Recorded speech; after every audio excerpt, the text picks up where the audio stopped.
The show begins with the introduction of two adorable twins, the Jinguji sisters, who are new neighbors visiting Jun's house. Jun's mom opens the door and calls out to Jun, who is standing right behind her, holding a box of secret items. His jaw drops when he sees the twins for the first time, experiencing what seems like love at first sight. He quickly recovers and introduces himself. The twins giggle and greet him back. Years later, Jun is now in high school and is seen flirting with a girl named Rumi. Rumi secretly harbors a crush on Jun and thinks about him constantly. One day, she follows him to his after-school book club and is dismayed to find him with another girl. Jealous, she decides to join them. Oddly enough, they are studying rather mature material on human biology. Rumi starts daydreaming about Jun again. Later, Rumi and Naori visit Jun at his house. Rumi shouts, "Jun, you've been ignoring our messages, so we had to come check on you." Jun, surprised, grabs his jacket and joins them at the park. They discuss more about the mature books they've been reading. Naori gives Jun a cheeky smile. Meanwhile, Rumi feels jealous seeing how close they are, which makes her extremely upset. In the locker room, Rumi's friend compliments her physique, and two other girls join them, gossiping about a creepy worm named Furusei-san. Rumi notices some bullies picking on her sister and decides to confront them. The bullies retort, "Why don't you go eat some dirt?" Later, Jun arrives, rallies the bullies, and makes them apologize. He leaves like a hero, making Rumi fall even harder for him, her heart melting on the spot. As they grow older, Rumi realizes she has grown apart from Jun, but still loves him deeply. She notices Naori remains the same, still cracking dirty jokes with him. Rumi often spies on them walking home together. One evening, Rumi decides to take a bold step. She pulls Jun aside at the park and asks him out on a date. Jun shrieks,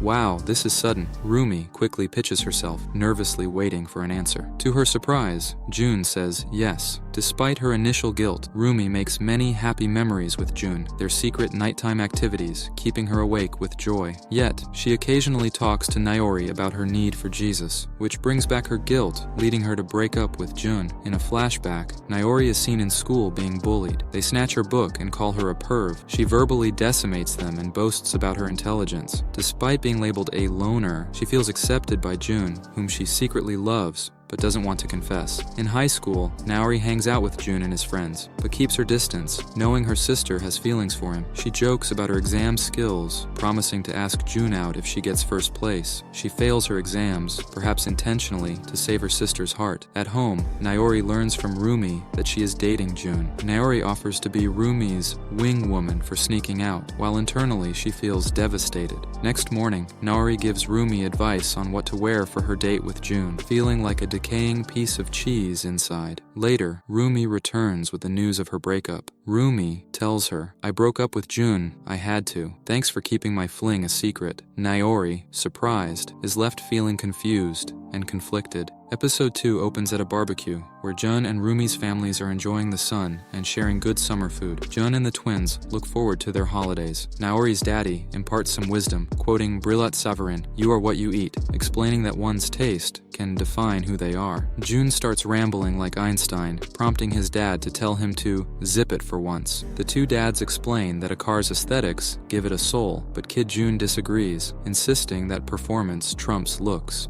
The women appreciate the men's passionate discussion about cars, but prefer a bit of peace and quiet, too. Naori scoffs at her sister for taking after their mum, then moves over to the boys' arena, asking why men call airplanes their wifey. Jun's dad playfully tells her to scram. Rumi is left pondering why Naori made that earlier comment, reflecting on her breakup. Rumi had told Jun to ask Naori out on a date. The next morning, Rumi is enjoying grilled tofu for breakfast. As she's about to leave, her mother tells her to come home before curfew to finish her chores. Rumi refuses like a brat, and her mom tells her to invite Jun for lunch. She heads over to Jun's house. Jun's mom and dad open the door, greeting her warmly, and ask her to wake Jun up since he's still in bed. Rumi enters Jun's room, holding back all her mischievous thoughts, but then starts staring at him like some creep. After an hour of this odd behavior, she decides to open the curtains. Jun wakes up, squinting like a blind sloth. She politely demands he brush his teeth, since his breath is kickin' like a kung fu master. While he brushes, she lies on his bed and takes a deep whiff like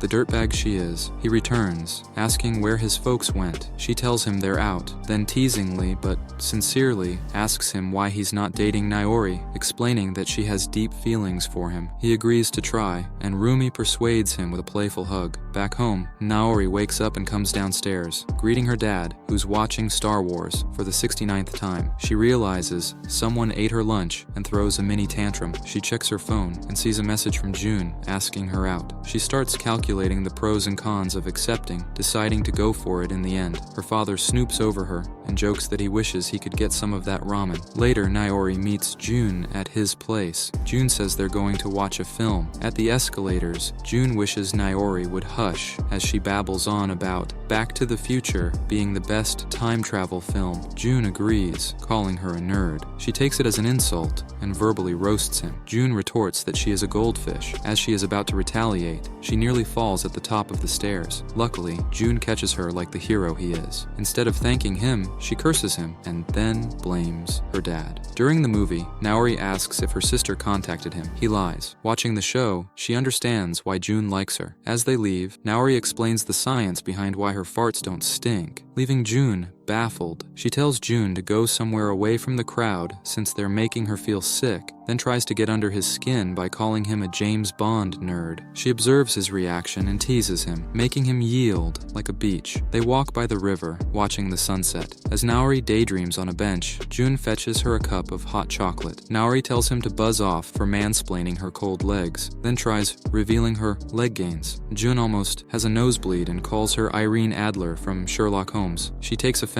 and flicks his forehead. He apologizes, saying it was a compliment. Jun then asks her out. She sadly rejects him, then laughs, saying she was bluffing just to see his reaction. He feels immense relief. They shake hands for more good times. As they get up to leave, she asks him not to be a wuss and give her a hug. Back home, Naori tells her mum she was at the movies. Her mum scolds her for missing curfew and leaving the dishes undone. Naori tells Rumi to meet her upstairs after. The mum discusses what kind of weapon to buy next week, a leather belt or sandals. Rumi suggests a metal hanger instead, as it is more aerodynamic. In Naori's room, Naori tells Rumi that Jun asked her out. Rumi says she's happy for her. Naori sets her up by saying that she rejected him to see Rumi's reaction. They talk about sisterhood rivalry, and Naori tells her that she may be the little sister, but she's big where it counts. Rumi responds that she's also getting a little fat and should hit the treadmill. Later, both families have dinner at the twins' place. The dads talk about whose KD ratio was higher in Call of Duty. Jun interrupts their drinking and gets up to head home before they get too tipsy. Jun thanks Rumi for the feast. Meanwhile, Naori is probably overthinking and connecting dots like a detective. When Jun leaves, she joins him at his place. Jun's trying to watch TikTok, and Naori asks why not come lie on the bed. He tells her to chill, then joins her. They discuss books and anime they've consumed. Then Naori tries to forcefully give him a kiss.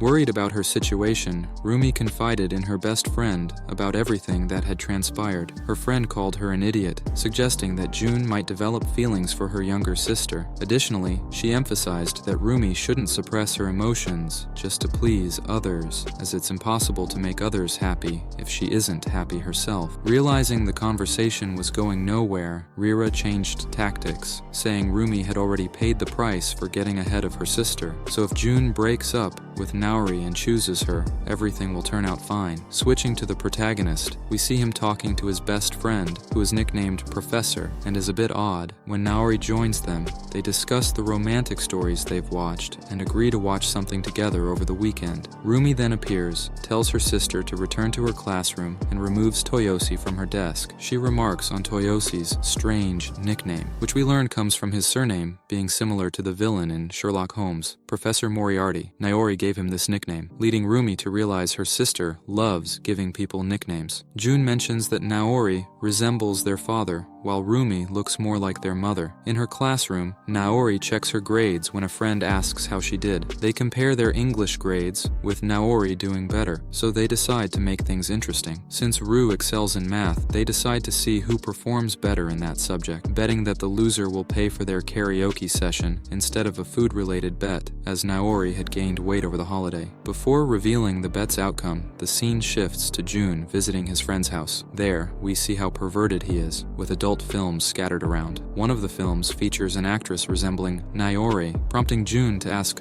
Toyosi if he likes her. Toyosi admits he confessed to her some time ago, but she didn't respond. They then discuss which girls are lawless, with Toyosi noting that it's obvious Naori likes Jun, something Jun hasn't realized. Jun shares his worries with Toyosi, who is frustrated by his complaints. We learn Jun had feelings for Naori in the past, but fell in love with Rumi after they started dating, and still has feelings for her. The scene cuts to Rumi training, but she falls and injures her wrist. Since her parents are away, the protagonist goes to her house for dinner. Rumi stays in her room due to her injury, so the protagonist consoles her there. Much to Naori's displeasure, Rumi, who usually hides her sadness, breaks down and cries, expressing her frustration about making the starting team despite her injury. They almost kiss, but Naori interrupts, asking if everything is okay. During dinner, everyone realizes Naori has been crying, but no one mentions it. They have a pleasant meal, despite Rumi avoiding eye contact with Naori and Jun. The next day, Jun behaves unusually and can't focus on what Naori is saying. After class, Naori waits for him, but Toyosi appears and says Jun isn't there, congratulating her on getting what she wanted. Toyosi asks about their childhood, and Naori reveals Jun got along better with Rumi. When he asks who Jun's first love was, Naori says Rumi, prompting Toyosi to call her an idiot and reveal that Rumi was Jun's first love. Hearing this from Toyosi, Naori starts crying